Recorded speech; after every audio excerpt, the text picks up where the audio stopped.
cuando mi hija me dijo que buscara otro lugar para envejecer porque, según ella, ya era una carga inútil, sentí que me arrancaban el suelo bajo los pies. Yo, María del Carmen, que había dedicado más de 40 años a levantar un hogar junto a mi esposo Fernando, terminé con 2 maletas en la mano y un nudo en la garganta. Lucía, mi única hija, llegó con Rodrigo, su marido banquero, y me habló con una frialdad que todavía me quema. Mamá, esta casa de la Colonia del Valle es demasiado para ti. Nosotros la vamos a cuidar mejor. Yo apenas podía creer lo que escuchaba.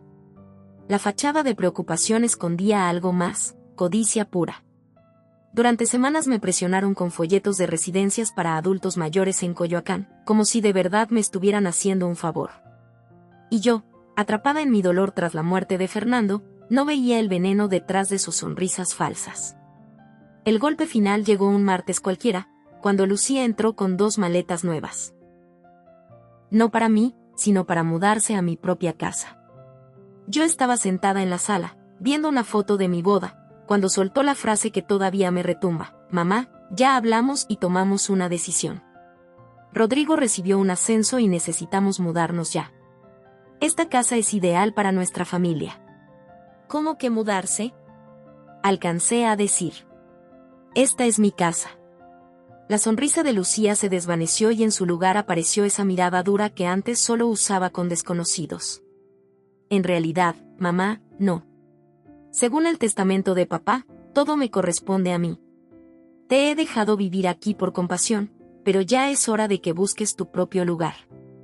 Esas palabras me golpearon más fuerte que cualquier enfermedad.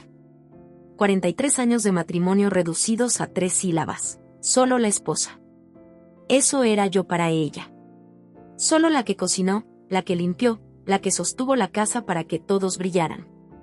Lucía terminó su cruel discurso con una frase que todavía me parte: busca otro sitio donde morir. Aquí ya no eres necesaria. Tomé mis maletas como una extraña en mi propio hogar. Guardé algunas fotos, un par de vestidos, lo poco que mis manos temblorosas alcanzaron. Rodrigo me esperaba afuera, acomodando las maletas en su camioneta de lujo como quien carga bolsas de basura. María, vas a disfrutar tu independencia. Sin preocupaciones de impuestos ni reparaciones, me dijo, evitando mi mirada. Mientras nos alejábamos, vi cómo la casa desaparecía en el retrovisor. Esa casa donde había cuidado a Fernando en sus últimos días, donde había celebrado cada cumpleaños de Lucía, donde había puesto flores en cada ventana. Todo, borrado en un instante. Me dejaron en un hotel barato del centro, de esos con paredes delgadas y toallas más ásperas que papel de lija. Lucía me entregó 2,000 pesos en efectivo, como si estuviera dejando propina. Con esto te alcanza unos días. Luego veremos qué hacemos, dijo, revisando su reloj porque tenía prisa. En esa cama hundida, con olor a humedad, lloré como no lo hacía desde la muerte de Fernando. No por el dinero ni por la casa, sino porque me di cuenta de que mi propia hija me veía como un estorbo. Pero al amanecer, mientras me lavaba la cara en un lavabo que goteaba, recordé algo. Fernando había sido obsesivo con sus papeles. Nunca dejaba nada al azar.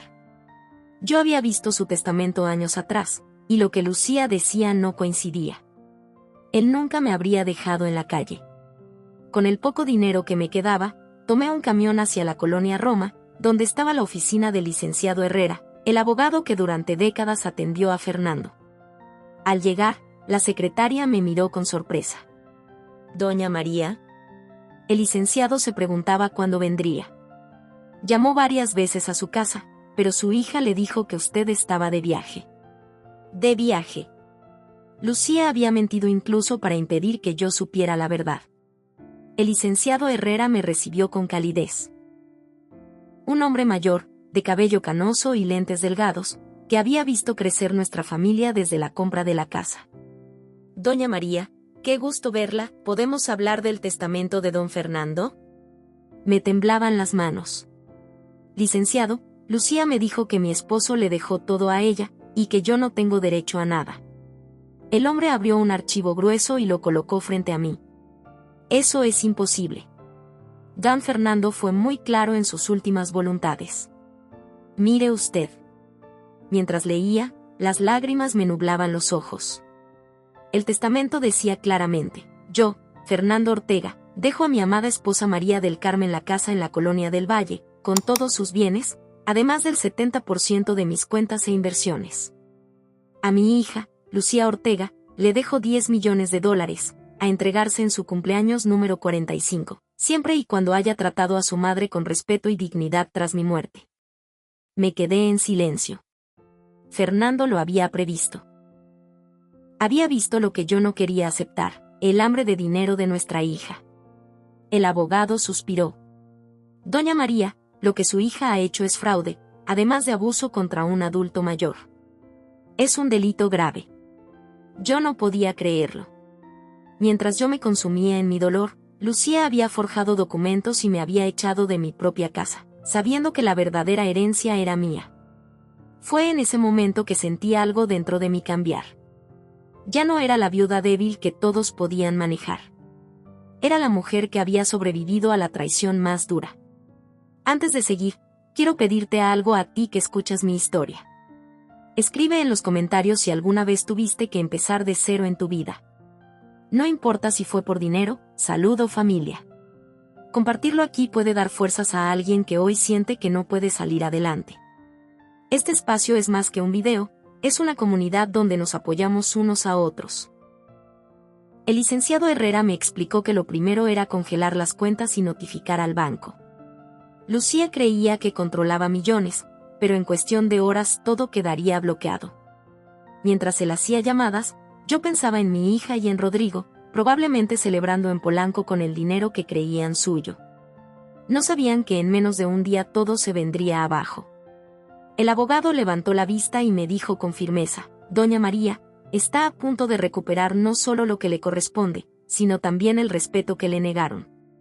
Su hija se metió en un problema del que no saldrá fácilmente. Y yo, por primera vez en semanas, sonreí. Salí de la oficina del licenciado Herrera con una mezcla de alivio y rabia. Alivio porque Fernando me había protegido hasta el último momento. Rabia porque mi propia hija me había mirado a los ojos y me había mentido con descaro. Durante el trayecto de regreso al hotel barato donde me habían dejado, repasaba una y otra vez las palabras del testamento. 70% para mí, la casa a mi nombre, y la herencia de Lucía condicionada a su trato hacia mí. Fernando había sabido todo. Había visto lo que yo me negaba a aceptar. Esa tarde, mientras intentaba descansar sobre el colchón hundido del cuarto, sonó el teléfono. Era el licenciado. Su voz sonaba firme: Doña María, ya contacté a la policía y al banco. Su hija utilizó documentos falsificados. Vamos a detener todo antes de que puedan mover un peso más. Prepárese, porque lo que viene será fuerte. Colgué y sentí como la adrenalina recorría mi cuerpo. Lucía pensaba que podía jugar con mi vida, pero estaba a punto de aprender una lección. Pasé las horas siguientes recordando cada ocasión en que me había tratado como si yo no entendiera de dinero, cada vez que me cayó en la mesa cuando Rodrigo hablaba de inversiones, cada gesto de desprecio. Ahora todo cobraba sentido. Fernando estaba tomando nota de cada detalle. Esa noche no dormí. Al amanecer, regresé a la oficina del licenciado. Me recibió con una carpeta llena de copias certificadas. Ya notificamos al banco. Todas las cuentas están congeladas. Y la policía prepara una investigación formal por fraude. Imaginé la escena: Lucía en la sala de mi casa, con Rodrigo a su lado, planeando qué muebles cambiar o qué remodelaciones hacer, cuando de pronto su tarjeta dejara de pasar. El karma estaba llegando más rápido de lo que ellos creían.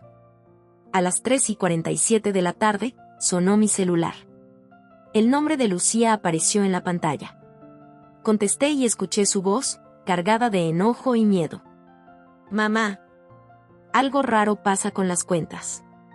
Los bancos dicen que todo está congelado. ¿Qué hiciste?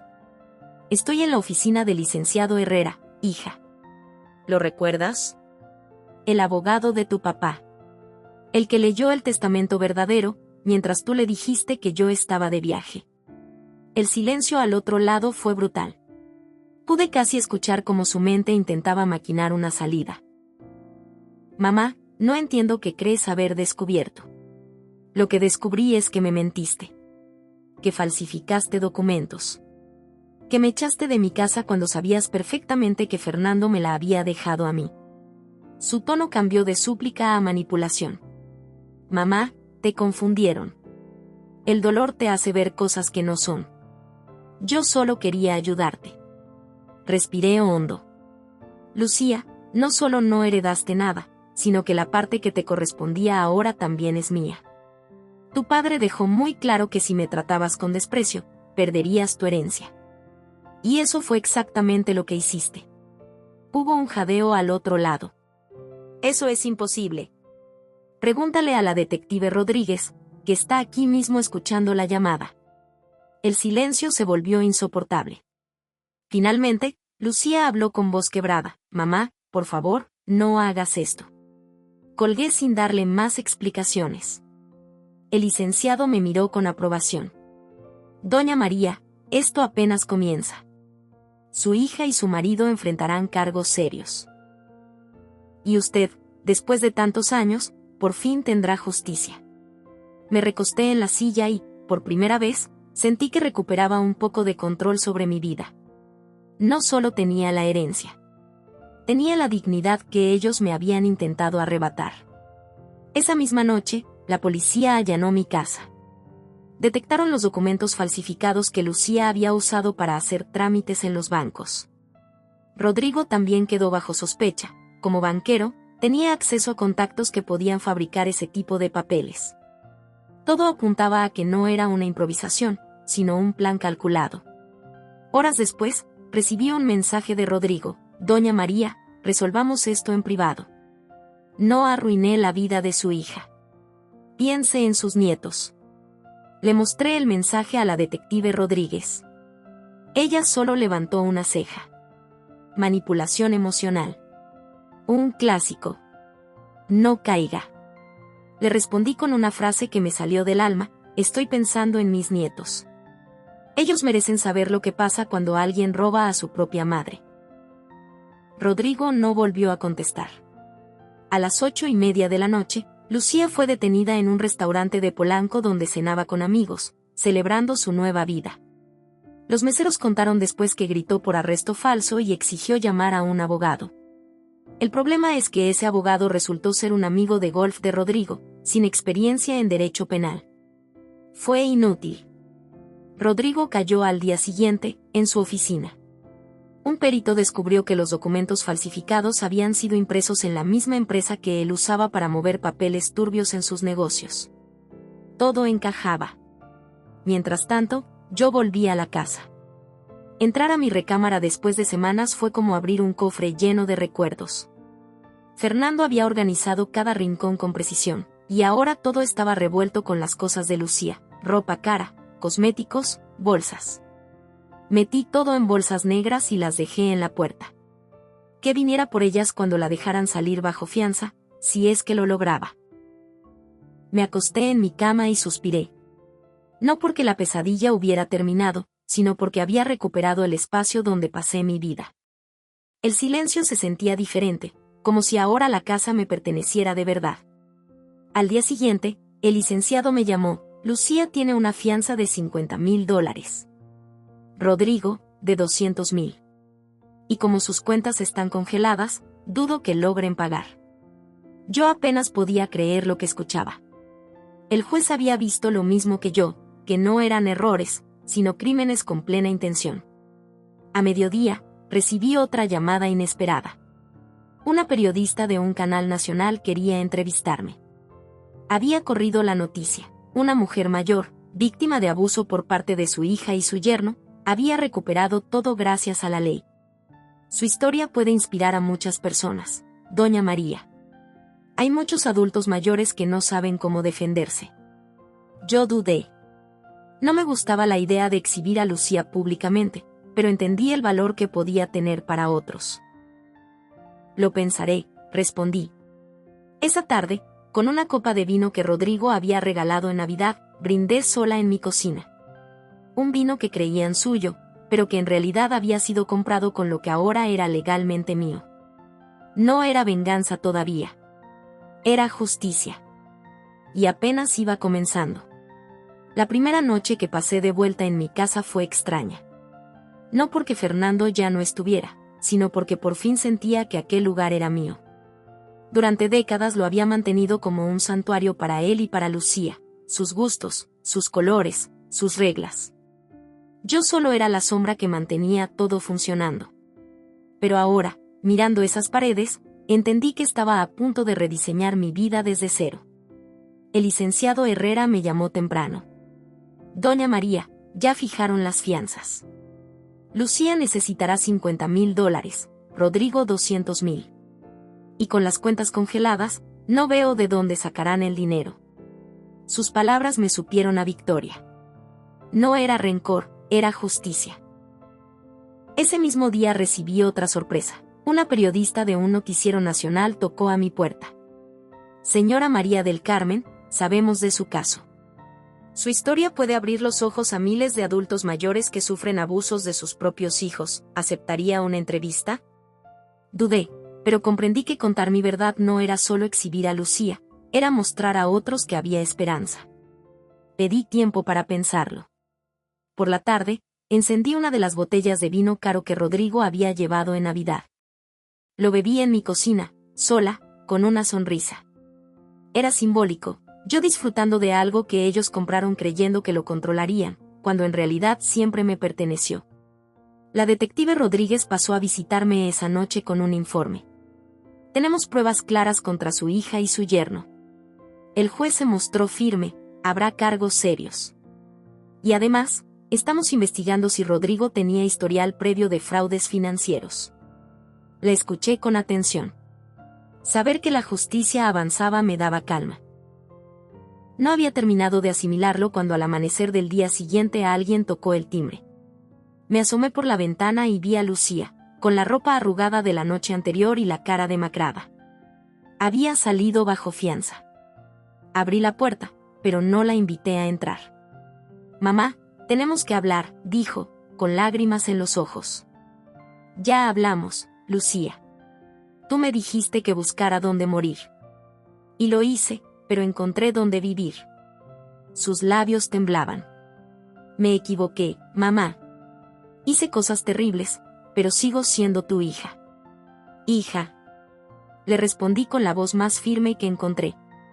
Las hijas no falsifican documentos ni sacan a sus madres a la calle. Ella insistió, no estaba robando, solo quería protegerte de tomar malas decisiones. La miré sin pestañear. No intentes disfrazar tu ambición de protección. Tú y Rodrigo pensaron que podían pisotearme porque nunca había alzado la voz. Su rostro se desmoronó cuando le revelé algo que la derrumbó. Tu padre lo sabía. Tenía miedo de tu manera de tratarme.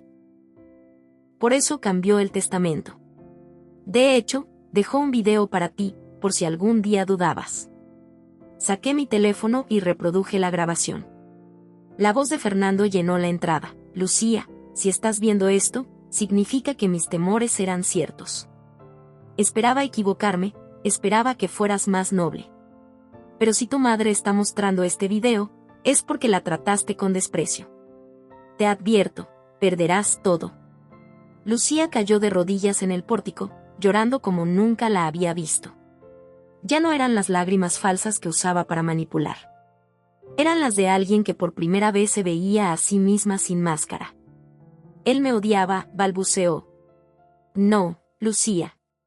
Te amaba. Pero te conocía mejor que nadie.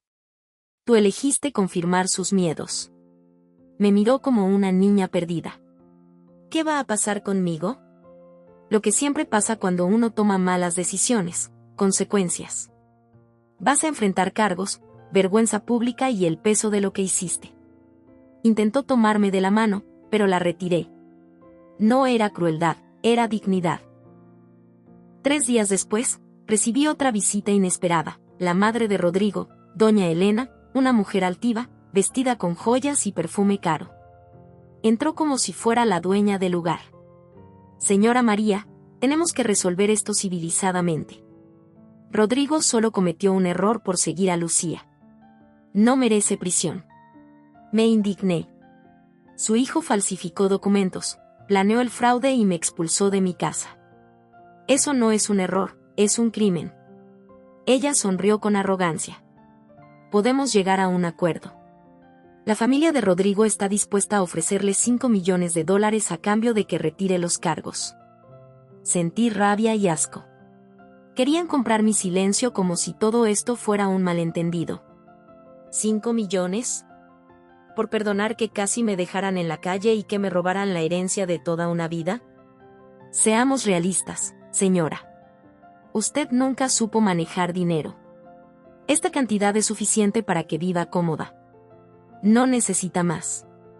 Sus palabras fueron un eco de lo que tantas veces me dijeron Lucía y Rodrigo. Que yo no entendía, que no valía la pena. Respiré profundo y le respondí, la justicia no se vende, señora. Váyase. Doña Elena me lanzó una mirada de desprecio. Antes de irse, murmuró, usted no sabe con quién se está metiendo. Si seguimos este pleito, saldrán cosas de Fernando que quizá prefiera no conocer. Cuando cerré la puerta, las manos me temblaban. No era miedo, era incertidumbre. ¿Qué más secretos podía esconder mi marido? Llamé de inmediato al licenciado Herrera. Él me escuchó con calma y después dijo algo que me heló. Doña María, es posible que Fernando hubiera hecho negocios turbios. Pero no se preocupe, pase lo que pase, su hija y Rodrigo siguen siendo culpables de fraude.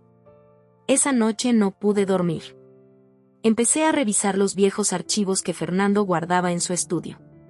Encontré documentos, pagos a empresas fantasma, movimientos sospechosos. El corazón me latía con fuerza.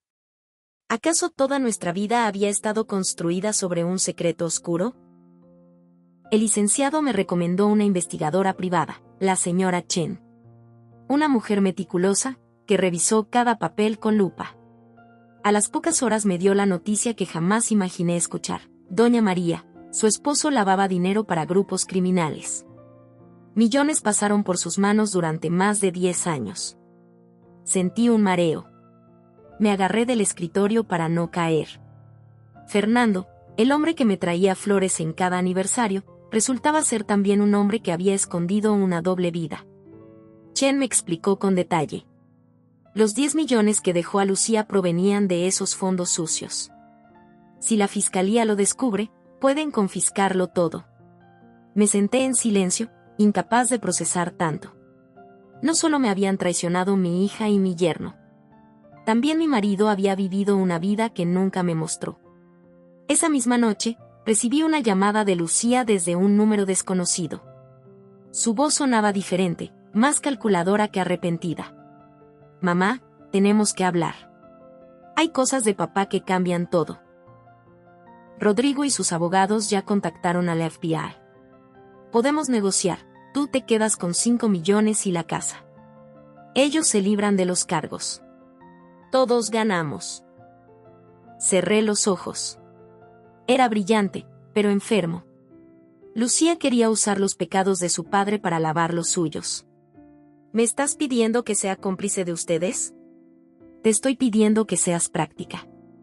Si no aceptas, puedes perderlo todo. Colgué sin responder. Me quedé en la penumbra del estudio, rodeada de las pruebas de la doble vida de Fernando. Comprendí que mi hija había heredado más que dinero, había heredado su capacidad para engañar. Pero cometió el mismo error que él, subestimarme. Llamé a la detective Rodríguez y a la investigadora Chen. Consíganme una cita con la fiscalía. Quiero contarles todo. No voy a dejar que mi hija manipule esta historia para salvarse. Por primera vez en mucho tiempo, sentí que la voz que tantas veces callé era más fuerte que cualquier amenaza.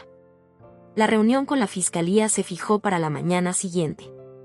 La detective Rodríguez me acompañó al despacho, un lugar sobrio en Paseo de la Reforma, donde me esperaba la agente especial Sara Martínez. Apenas me estrechó la mano, entendí que era una mujer distinta, seria, incisiva, con una mirada que parecía atravesar cualquier mentira. Doña María del Carmen, gracias por presentarse voluntariamente. Eso habla bien de usted, me dijo, tomando notas en un expediente voluminoso. Yo asentí, con el corazón a mil.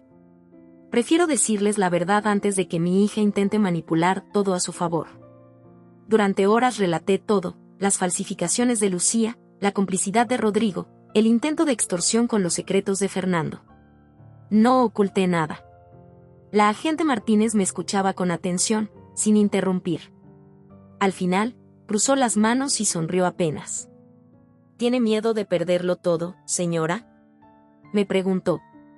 Hace semanas dormía en un hotel barato del centro, sin familia, sin dinero y sin casa. Hoy estoy aquí, frente a usted, contando todo. El miedo ya no me controla. Lo que siento es rabia, y una necesidad enorme de justicia. La agente me observó en silencio y luego soltó una pregunta inesperada. ¿Estaría dispuesta a usar un micrófono oculto en un encuentro con su hija y su yerno? Mi primera reacción fue dudar. Yo, a mis 67 años, infiltrada en un juego así. Pero luego pensé en lo que me habían hecho. Pensé en la noche que me dejaron en la calle con 2 maletas. Y entendí que sí, estaba dispuesta. Esa misma noche, agentes federales instalaron un pequeño dispositivo bajo mi blusa. A las 8 en punto, Lucía y Rodrigo tocaron la puerta de mi casa. Llegaron vestidos de manera impecable, como si fueran a una cena elegante.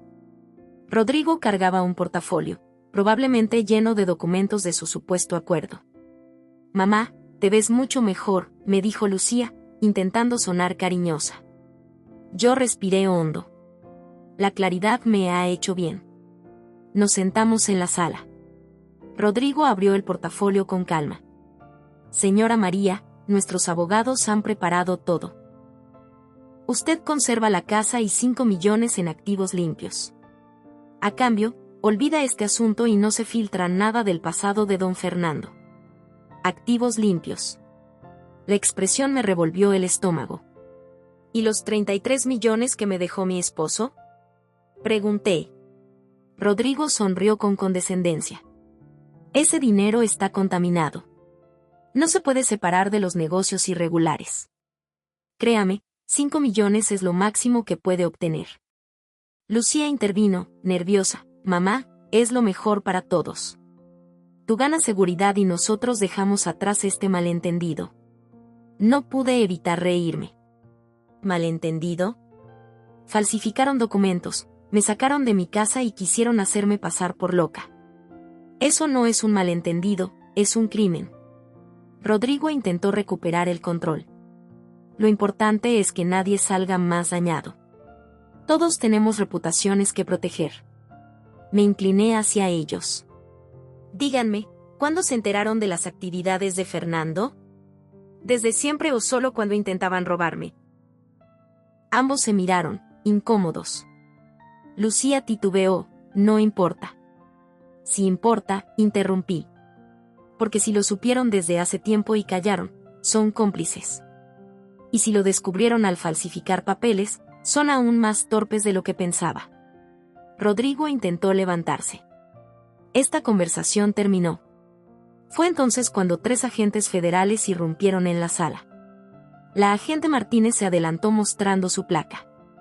Rodrigo Ramírez y Lucía Ortega quedan arrestados por fraude, abuso contra adulto mayor, falsificación y extorsión. El rostro de Lucía se transformó en una mezcla de sorpresa y traición. «Mamá, ¿cómo pudiste?». La miré directo a los ojos. «De la misma manera en que tú pudiste falsificar un testamento y dejarme en la calle. Pero yo lo hice legalmente». Rodrigo intentó defenderse. «No entienden.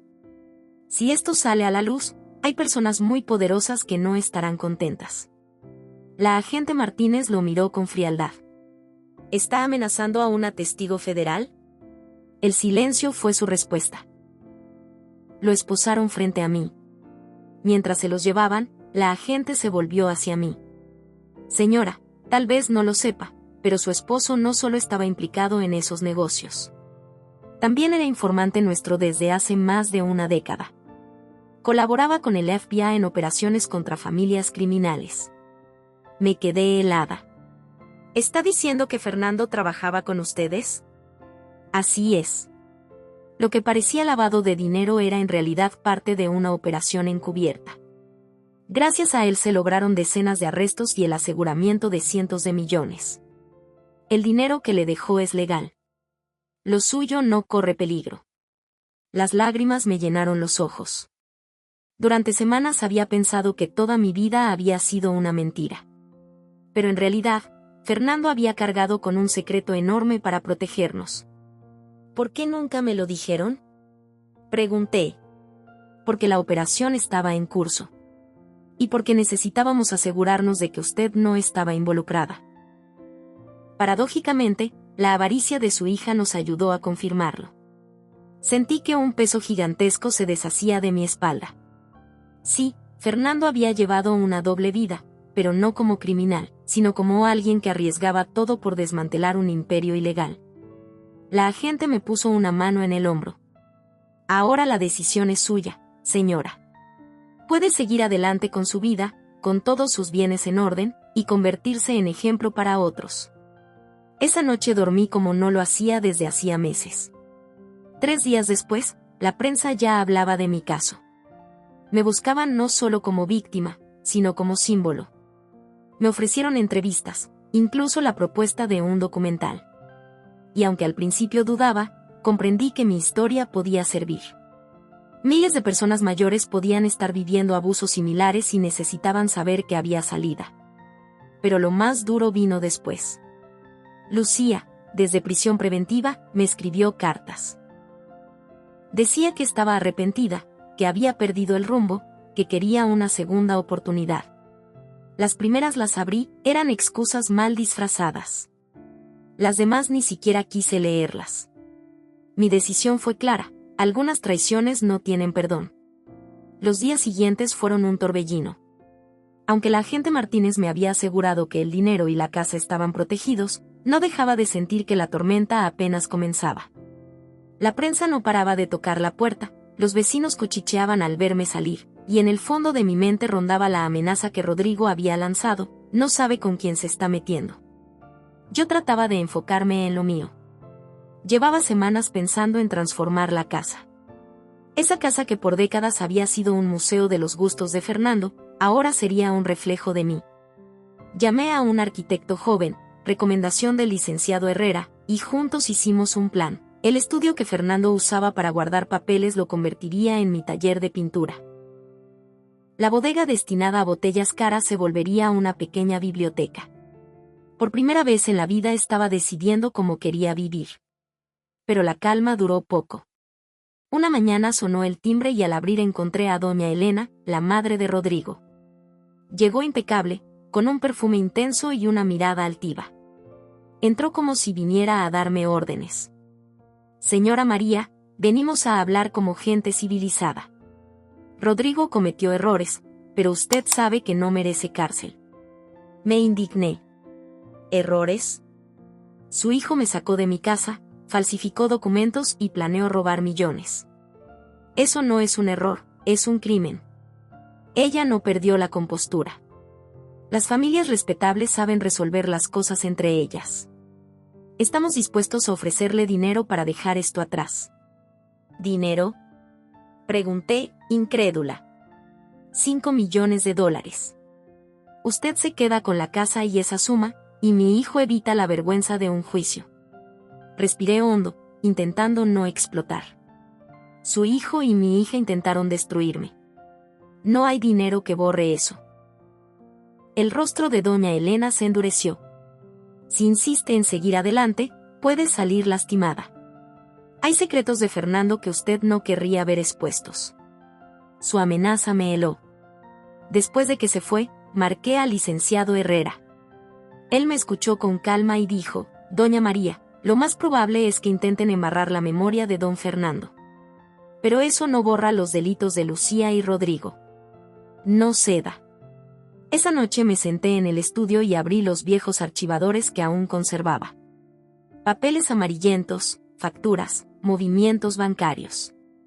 Entre ellos descubrí lo que me temía: pagos sospechosos a empresas fantasma, contratos con firmas que no existían. Sentí el corazón apretarse. ¿Quién había sido realmente Fernando? La investigadora Chen regresó al día siguiente y confirmó mis temores. Señora, Hay evidencia de que su esposo participó en operaciones de lavado de dinero durante más de una década. El suelo se me vino abajo. Mi matrimonio, mi vida, mi familia, todo parecía una farsa. Antes de que pudiera procesar, sonó el teléfono. Era Lucía, desde la cárcel. Su voz sonaba fría, calculadora. Mamá, ya sabes lo que encontramos en los papeles de papá. Si hablas, todos pierden. Pero hay una salida. Rodrigo puede negociar inmunidad con la fiscalía a cambio de entregar información. Tú te quedas con 5 millones y la casa. Nosotros salimos libres. Me quedé en silencio. Era una jugada brillante y retorcida. Querían usar los pecados de Fernando para limpiar los suyos. ¿De verdad me pides que acepte eso?, pregunté. Te pido que seas práctica. Si no aceptas, puedes perderlo todo. Colgué sin responder. Caminé hasta el retrato de Fernando que colgaba en la sala.